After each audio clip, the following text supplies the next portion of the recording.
Only one NFC North fan base survives. The others, they die screaming. And no, that's not a metaphor. This is Camp Crystal Lake, and Jason Voorhees is home. Lions, Packers, Bears, and Vikings fans have just entered the camp. But unfortunately for them, Jason's already busy sharpening his machete. So sit back as we dive straight into a tale that fuses NFL lore with what most side characters in the Friday the 13th universe still write off as nothing more than an urban legend.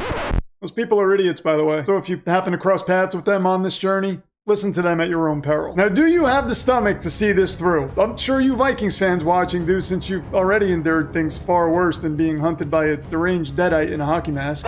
It's actually not confirmed that Jason is a deadite. Okay, then explain why the Necronomicon was in Pamela Voorhees' house and Jason goes to hell. Wait, are you seriously doing a lore dump about Evil Dead in an NFL video? Yes, Josh, because Evil Dead lore dumps are what every other NFL channel on YouTube is missing. Now shut up and cue Dave the narrator. A deadite is a corpse possessed by an ancient demon, summoned through the Necronomicon, the Book of the Dead. They are violent, nearly impossible to kill, and exist solely to torment and destroy. Born from the Evil Dead franchise, deadites are grotesque, sadistic, and utterly supernatural. Well, the first fan base to fall victim to Jason's blade is the Detroit Lions. Or should I say Lions fans? Either way, the blood flows the same way. And I know what you're thinking, Lions fans. We won the division 2 years in a row. How could you kill us off? Well, the answer's simple.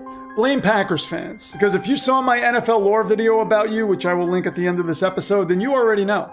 I believe Green Bay played a huge role in your wretched history. And in this scenario, Lions fans are all led by a Dan Campbell type character named Steve. Now, Steve is the kind of guy who used to get swirlies in grammar school until he hit a Juggernaut style growth spurt and started dishing them out on his own. Now he's on a summer camp revenge arc. Loud, overconfident, and way too excited about payback. So naturally, Steve rallies the Detroit faithful for an ambush. A full-on, urine-filled water balloon sneak attack on the Green Bay cabin. But in their overzealousness, they venture a little too deep into the woods trying to stay hidden. And, well, they run headfirst into the business end of Jason's machete. This is why revenge is a dangerous game. It clouds your judgment, makes you reckless. It's exactly why they changed the title from Revenge of the Jedi to Return of the Jedi. Because Jedis don't do what Steve just did. But on the bright side, Lions fans, you did die trying to humiliate Packers fans, which many of you, I'm sure, consider to be a noble death. And as a Jets fan, believe me, I would risk everything for a shot at humiliating the Buffalo fan base.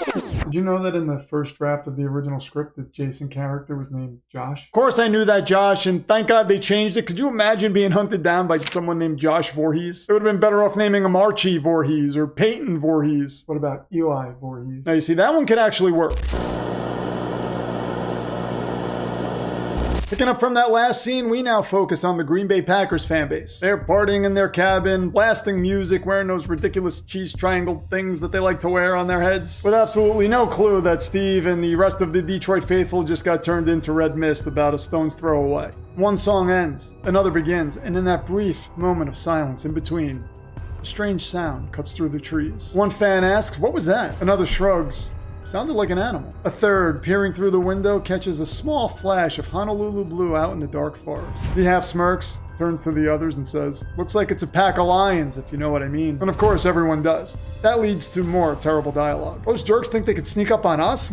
We'll show them. Next thing you know, the Packers fan base is charging out of the cabin, fists raised in the air, yelling out into the woods, "We know you're out there! Come out and face us, you bunch of chickens!" Then suddenly, all the lights in the cabin cut out. One fan, the brave one, we'll call him Rick, clenches his fist. Those dirty sons of... He charges towards the cabin. A girl, wearing a tattered Jay Sternberger jersey, grabs his arm. "Where are you going?" she asks. "I'm not letting those clowns scare me. I'm gonna go kick their asses," Rick says, and he tears away from her grip. He then rushes towards the darkness of the cabin, yelling, "We own the North!" "Rick, wait," the girl shouts. Another fan, the one with the hair, we'll call him, mutters, "Just let him go, Barbara." Barbara watches helplessly as Rick disappears into the cabin. A few moments later, she hears a splatter, then a choked sound, then silence. Barbara calls out meekly, "Rick?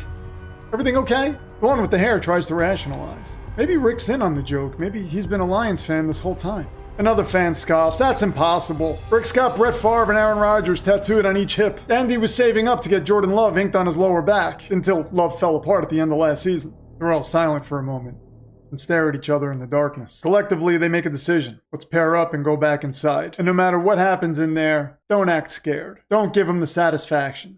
They approach the cabin, and as the last one walks through, the door slowly creaks shut behind them. And, well, Green Bay fans, to quote the Friday the 13th NES game from 1989, you and your friends are all dead. The actual quote is, "You and your friends are dead. Game over." Well, I want to know the exact quote, Josh, because I played that game exactly once in my life and I defeated Jason without losing a life, which if you've played that game, you would know no one else on Earth has ever done. I think it's about time we break up the massacring with a little NFL high. What do you say, Josh? I say you should remind people to please subscribe to the channel. If I could open a portal behind you that leads directly into the Green Bay cabin, I would shove you right through and seal the portal shut. We will be back soon to finish this bloodbath. But while Jason's cleaning his blade, place your bets. Bears or Vikings? Because only one makes it out alive.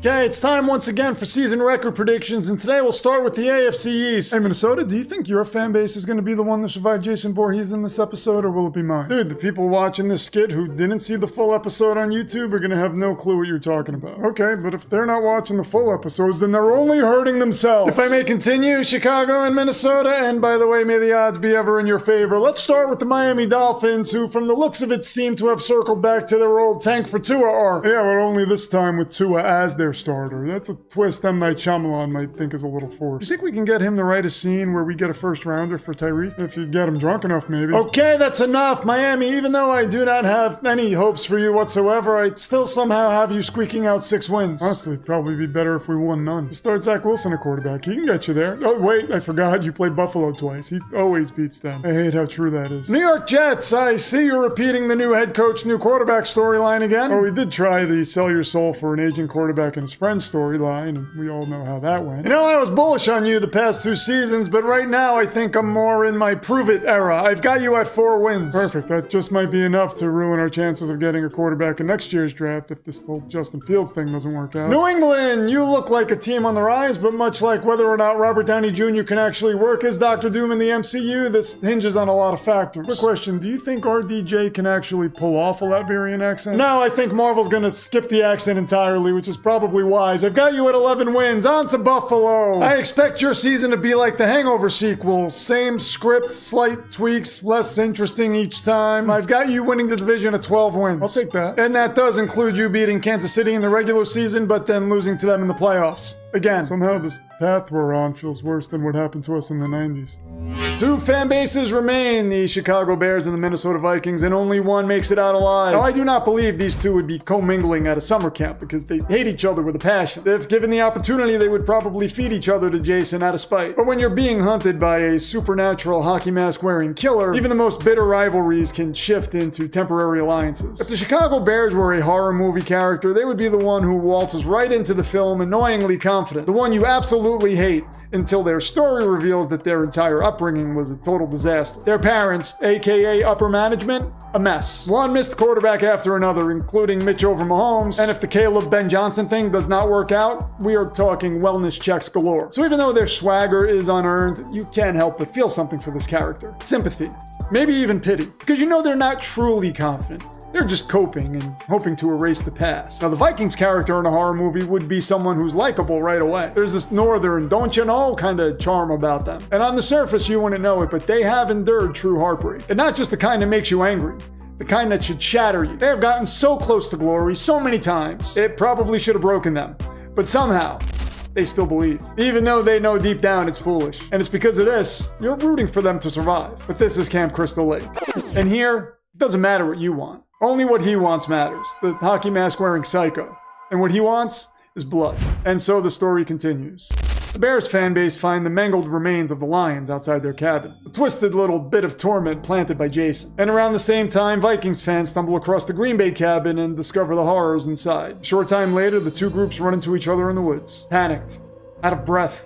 Wide-eyed and irrational. One Vikings fan shouts, "We need to get to the cars." A Bears fan yells back, "We tried that. The tires are slashed." "You're gonna leave us behind," another Vikings fan screams. The bickering escalates. Someone shoves someone. A Vikings fan tosses out a badly timed insult. Chicago should know what it's like to be playing from behind. It doesn't make sense, but the writer thought it was clever, so it stays in the script. Finally, 2 voices cut through the chaos. Audrey, a swim instructor, and a Brazilian Jiu-Jitsu brown belt from the south side of Chicago. Hank, the son of a snow farmer from Minnesota who loves cream-filled cookies but weirdly hates Oreos. They get everyone to calm down.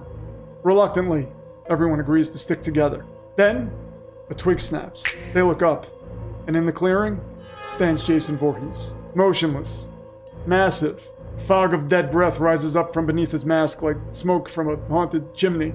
Smoke from a haunted chimney? Seriously? Josh, would you be quiet? We're getting to the good part. The fan base is run. Audrey leads. Hank's not too far behind. They tear through the woods until they hit a steep, rocky slope. I think there's a clearing at the top, one of them says. Safety. Maybe. Everyone scrambles up. And in the commotion, Audrey slips. She starts back up the slope. Jason grabs her by the foot. Her shoe rips off in his hand, but Audrey's not able to get her footing, and she's there dangling on the slope. Hank crouches and reaches down. I've got you, just grab my hands, he says. Audrey looks at Hank, and then glances behind her and sees Jason closing in quickly. She grabs Hank's wrist with both hands, twists, and pulls. Hank loses his footing. He falls from the cliff, brushes past Audrey, and crashes into Jason. They both vanish into the fog. Vikings fan base gasps, frozen. The Bears fan base, they laugh. And then casually, they shove the rest of the Vikings fans off the ledge too. See you, losers! They help Audrey up and walk off into the moonlight, high-fiving each other as Minnesota's screams echo behind them. Minnesota, if you had only listened to Stone Cold Steve Austin's advice, you wouldn't be getting hacked to pieces right now by a supernatural Hulk with mother issues. So will Jason be back soon to torment another fan base? Josh, this is the Demonverse. Jason comes for everyone. Eventually.